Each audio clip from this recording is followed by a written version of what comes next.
Hari ini, kita akan mengupas salah satu rekaman paling kontroversial dan mengkhawatirkan yang pernah bocor ke publik.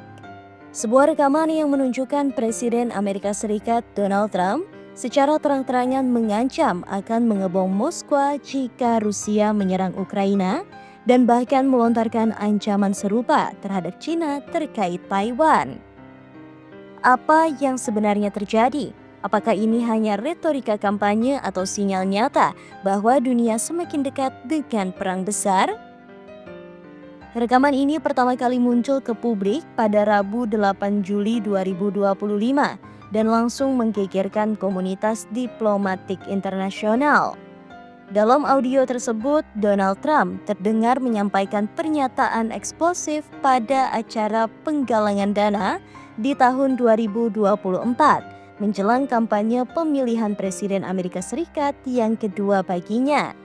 Dengan gaya khasnya yang belak-belakan, Trump berkata, "Jika Rusia menyerang Ukraina, saya akan bom Moskwa. Saya sudah katakan itu kepada mereka." Tak hanya itu, Donald Trump juga menyampaikan hal serupa kepada Presiden China Xi Jinping. "Kalau kalian berani menyentuh Taiwan, kalian akan tahu rasanya." Pertanyaannya, apakah ancaman Trump bisa dianggap serius?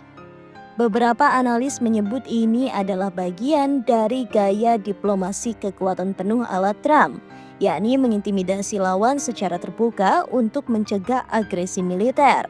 Namun banyak pihak memperingatkan bahwa diplomasi ancaman nuklir seperti ini sangat berbahaya karena dapat memicu perlombaan senjata, mendorong negara lain melakukan serangan preemptif, menghapus jalur diplomasi damai sepenuhnya. Tak heran jika setelah rekaman ini tersebar, sejumlah pemimpin dunia langsung mengecam dan menyatakan keprihatinan mendalam atas ketegangan yang semakin meningkat. Dalam rekaman tersebut, Trump juga mengklaim bahwa dirinya bisa menghentikan perang di Ukraina dan Gaza hanya dalam beberapa hari jika terpilih kembali sebagai presiden.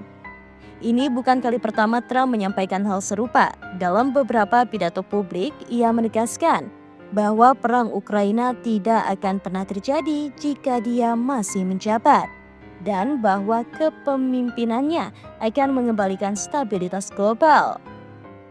Namun kenyataannya, baik Ukraina maupun Gaza tetap menjadi pusat konflik berdarah yang belum selesai hingga kini. Dan banyak pihak mempertanyakan apa solusi konkret yang dimiliki Trump. Kebocoran rekaman ini langsung memicu kekhawatiran eskalasi konflik global, terutama dari NATO yang khawatir pernyataan Trump bisa membatalkan jalur diplomasi yang telah dibangun bertahun-tahun.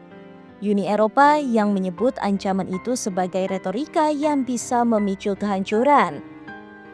China dan Rusia yang secara tidak langsung mengeluarkan peringatan akan tanggapan serius terhadap provokasi semacam itu. Di sisi lain, pendukung Trump memuji keberaniannya, menyebut bahwa dunia butuh pemimpin kuat yang tidak takut mengambil resiko. Namun, publik Amerika kini terpecah. Apakah Trump adalah penjamin perdamaian melalui kekuatan atau justru sumbu pendek yang bisa menyalakan perang dunia ketiga? Jika kita melihat ke belakang, gaya diplomasi Trump memang unik. Beberapa contoh, ancaman ke Korea Utara berujung pada pertemuan bersejarah dengan Kim Jong-un. Tekanan terhadap NATO membuat anggota aliansi meningkatkan anggaran pertahanan. Tarif dagang pada China memaksa negosiasi ulang dalam perang dagang. Namun sekarang ancamannya jauh lebih berbahaya, mengebom dua negara nuklir terbesar di dunia, Rusia dan China. Apakah ini kalkulasi strategis untuk mencegah perang atau sekedar manuver kampanye yang bisa membakar dunia? Rekaman ini bukan sekedar omong kosong, ini adalah cerminan betapa rapuhnya dunia saat ini. Ketika satu pernyataan saja bisa mengguncang fondasi perdamaian global. Jika Trump kembali berkuasa, akankah dunia lebih aman? Atau justru masuk ke era konflik nuklir yang belum pernah kita bayangkan?